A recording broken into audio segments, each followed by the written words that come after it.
we are talking about goals. And today, as I was driving, the biggest reminder about what goals really are came from my son.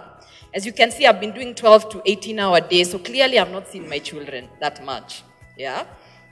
But today, as I was driving here, I got a phone call. I guess he asked the house help, I need to use your phone. I need to call. So he called. Hi, Mom. Hope you're okay. Okay, I've done my homework. I've read the book. I've watched this. I've read it. So can I still get my cartoon time? I was like, I thought it was about me and how you've missed me. So in other words, nothing was getting in the way, including my absence. Because he has read this story. Usually I'm home Saturday afternoon, but given my history this week, he's not sure. Yeah? Nothing was going to get in his way. Even though you're not here, I just want to make sure my plan is going ahead. Yeah? And you're the one who gives permission for this plan. So if I have to borrow, I will borrow. But it really got me thinking. And when we talk about goals, and when people ask, how have you done it? Sometimes I don't know what to say because I don't, first of all, know what done it means. As you can see, I'm still in a class learning how to do it. So I don't know what done it means. But I guess the difference between people who make moves and those who seem to stay stuck, and sometimes in our lives, don't we sometimes feel stuck? It's not, and we give ourselves excuses. What are the excuses? But then I'm only holding my phone as well, so I make sure all the points I want to talk to you about, I don't forget. So I'm not reading SMSs, okay? Just to put that out there. But what excuses do we give ourselves? Time. I don't have time. I don't have money. I'm too young. I'm too old. I didn't go to the right school. I don't live in the right country. There's corruption. People are being jailed. And the list can go on and on. And I think and we've had it. I mean, we've grown up hearing people make excuses. Maybe sometimes we had it from the people around us. Even when we were kids, we had it. So we learned making excuses is the way to go. When we go to work, what do we complain about? The cost of living, the boss, how you are not being paid enough. Because we're waiting for somebody else to determine how much you should be earning. Yeah. So, taking the lesson from my son, this is how it happens. Whatever it may be for you, do not let anything get in the way of you and your goal. Nothing. And you must have the absolute, that is all it takes to achieve that dream, that goal, that ambition. Do not let anything or anyone or any circumstance or any governor get in the way of you achieving your goal. And I guess even when we built this program, yes, we are talking about money, but it's a life program within a financial context, within a money context, because it's really about getting us out of that thing that we keep blaming. I started this program, when I started it, it was, and now Centonomy has been around 10 years. My version of this story has changed because I've become more aware of the things that made me start Centonomy. So at first it was, I wanted to start a business, and Centonomy was not the first business. My first business was buying and selling shares on the stock market. That business didn't work. But again, why did I go on? Nothing was going to get in the way. And I couldn't even describe what in the way meant at that point. But for me, going back was not an option. So I had to keep moving forward. So before I said, I just wanted to start a business, and why? And it's that, now I can look back and say, what really drove me to start a business, to start Centonomy, is my it. When I say I have achieved, my it is me. I meet my maker, and he tells me, good job, Waceke. That is it. That is my it. Everything I gave you, you left it. My it is the day I leave this planet.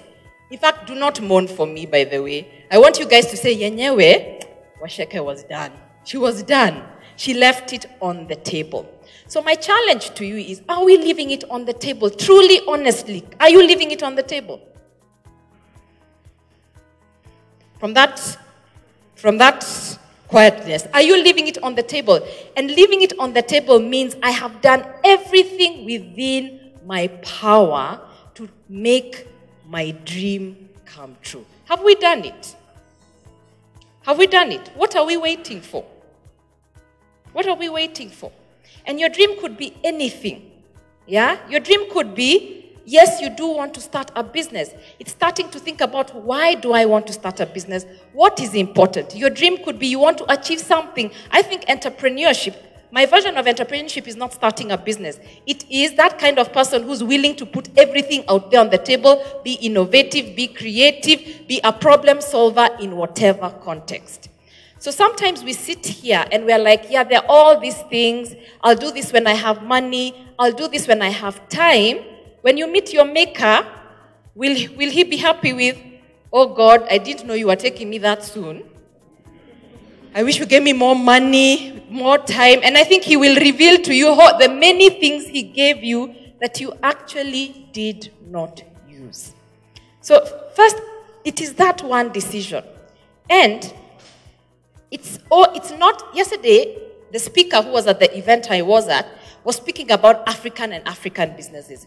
And they said something that was very profound. They said, it is not okay for Africans to think Africa should not be okay. Yeah?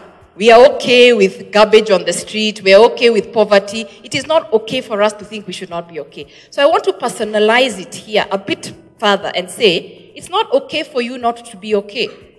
If you're not okay about something, that's not okay. But even further, don't just stop at okay. It's also not okay just to be okay. Are we together? Yeah, because we collectively are going to go further if everybody is uncomfortable. So I want you guys to get really uncomfortable, and that dream, that vision you have, that goals, you're like, I'm not okay. You heard Terian talking about her daughter. And she's like, she's not lying here. I'm not okay if my child does not go to that school. And I'm not going to sit here and lie that I'm going to take her to a different kind of school. She will not be okay. And I guess for everyone, I want you to spend 1 minute. Just talk to the person next to you and say, what is that thing that in you, you're like, imagine nothing is going to get in the way. I cannot tell you what it is. Nobody can tell you what it is. You have to connect with it. Yeah? Take 1 minute and say, what is that thing? Imagine I don't care what is happening with the government and the interest rates and my job and the business environment. I don't care, the traffic, the food. What is just that one thing that you are going to make a decision today and say, nothing is going to stop me? Everybody needs to have one thing, otherwise the rest of my talk will not make sense. Do you have that one thing? Now,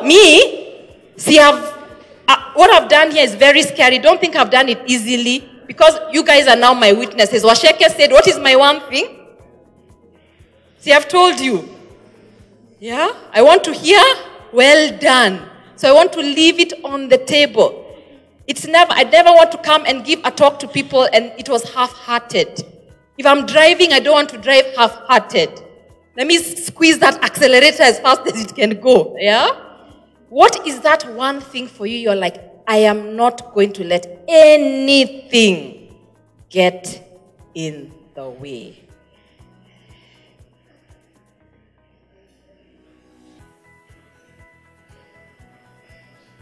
Okay? Now tell it to the person next to you. You've thought. Tell it. Don't overthink it, yeah?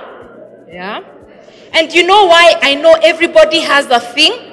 Because when I have conversations with people, this always comes out. Everybody is walking around with a sense of something is not quite happening, correct? And then we hid it. We got more money. We were happy for how many? How long? 1 day, 2 days. And then that thing comes back, right? We bought a bigger house or moved to a bigger house, and then that thing comes back. We bought a bigger car. The thing comes back. Yeah? What is that thing that is you're not going to stop? You have decided for yourself. Imagine life cannot end without me getting that. Even just, it could be more than one, but today I just want you to have one. Okay, please mulika your neighbor if they don't have one. If they've not told you, please mulika them. Okay?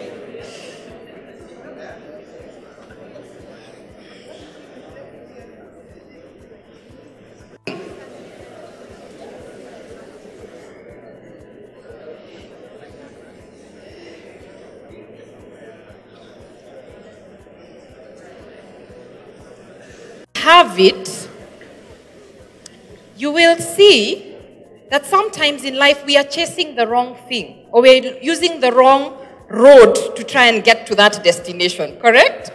Yeah?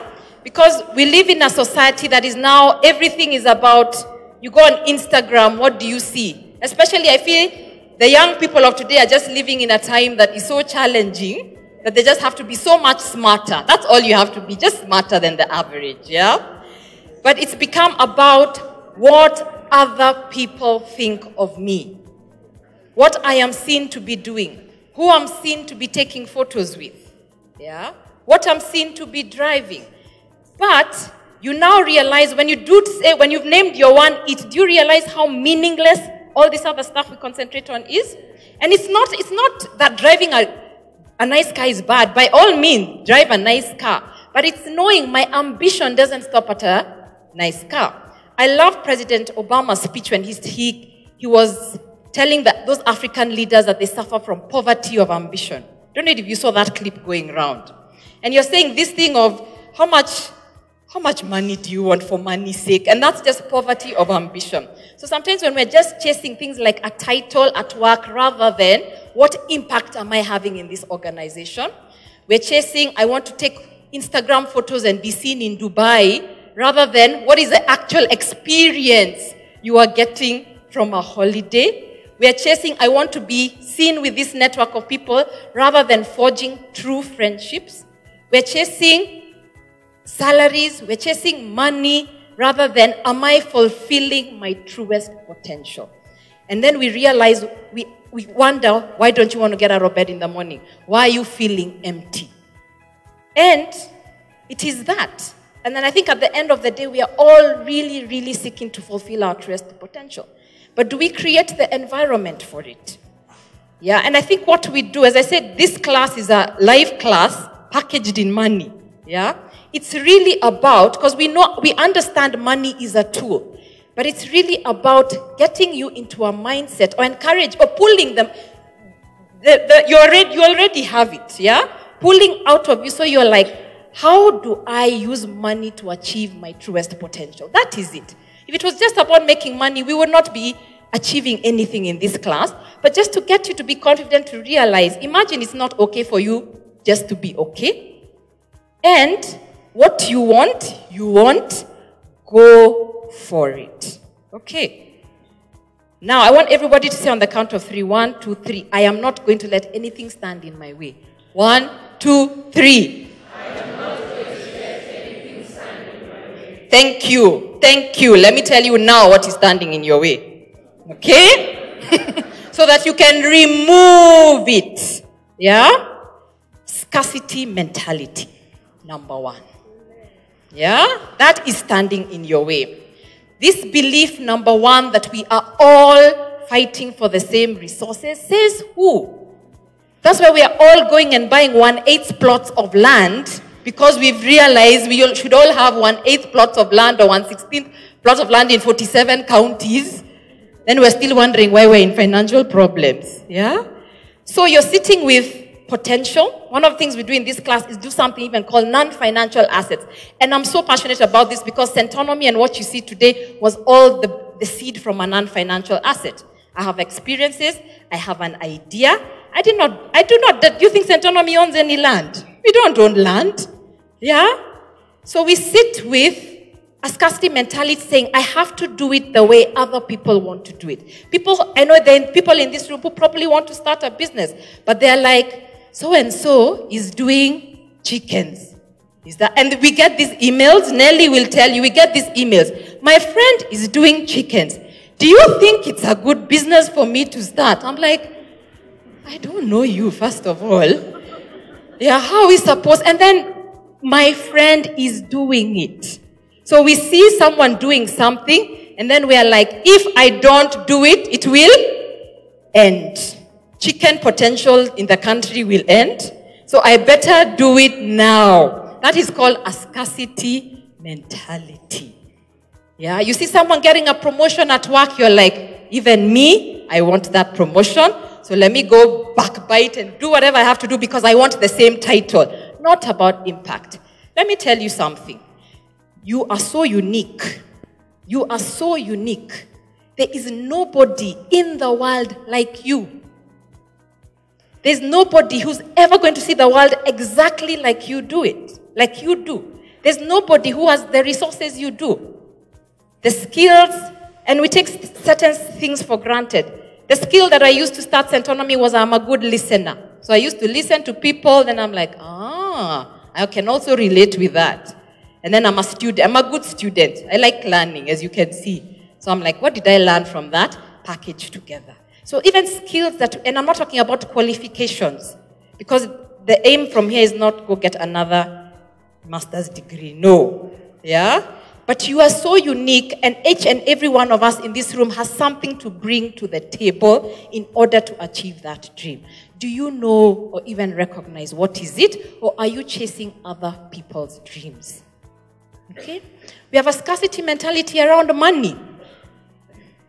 Money is never enough. Okay, so if your salary was, or income from your business or wherever, your allowance, wherever you get money from was doubled today, what do you think would happen?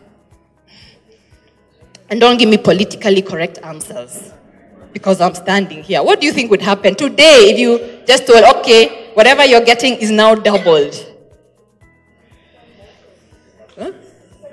You'll spend more. Yeah? Research has shown if people, it's double, they'll probably just double everything. I was paying 15,000 rent, now I'm paying 30. I used to eat lunch for 300 bob, now I eat lunch for 600 bob. I used to drive a car that fuel would cost me 5G a month, now I drive a car that costs me 10,000. Yeah? Then shortly, again, we will find money is not enough. Even if you are given 1 million, you will find there are places in this world also to spend 1 million shillings. There are places if you can even finish 1 billion if you want. I mean, we've seen when we talk about corruption, haven't we seen people stealing and you're wondering, that last billion you stole,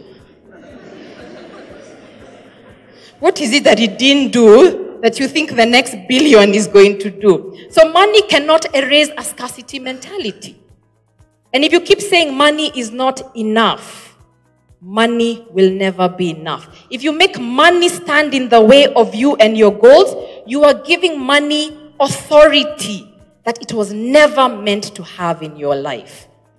You've got to be the driver. Money follows a vision. Yeah? Vision does not follow money. So you've got to be the one to decide, and then when you decide, your mind checks into, okay, I've decided I'm going to sign up for the Centonomy class.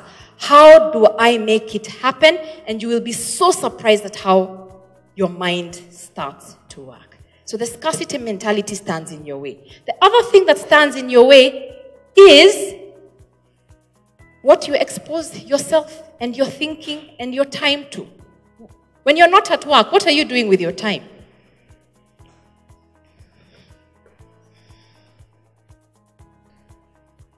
We're here, right? And not doing an online course. Yeah, we're here. What else are we doing with our time?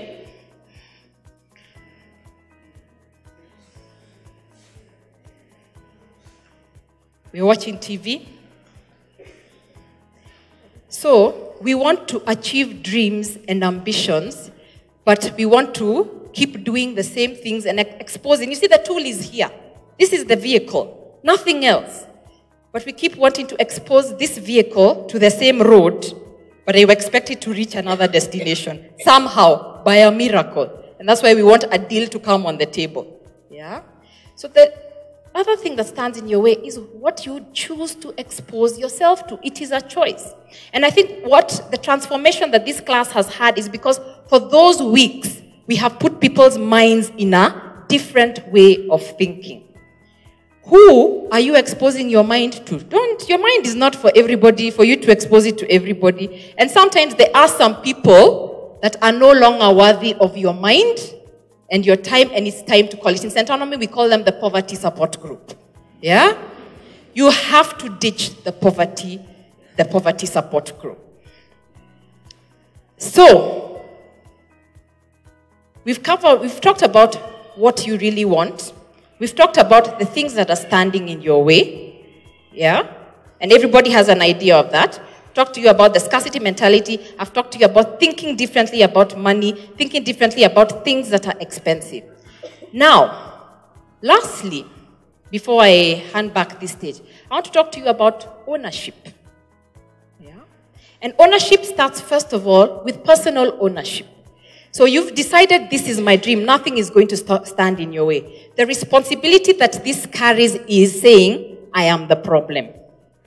If it's not happening, I am the problem. And what exactly do I have to change?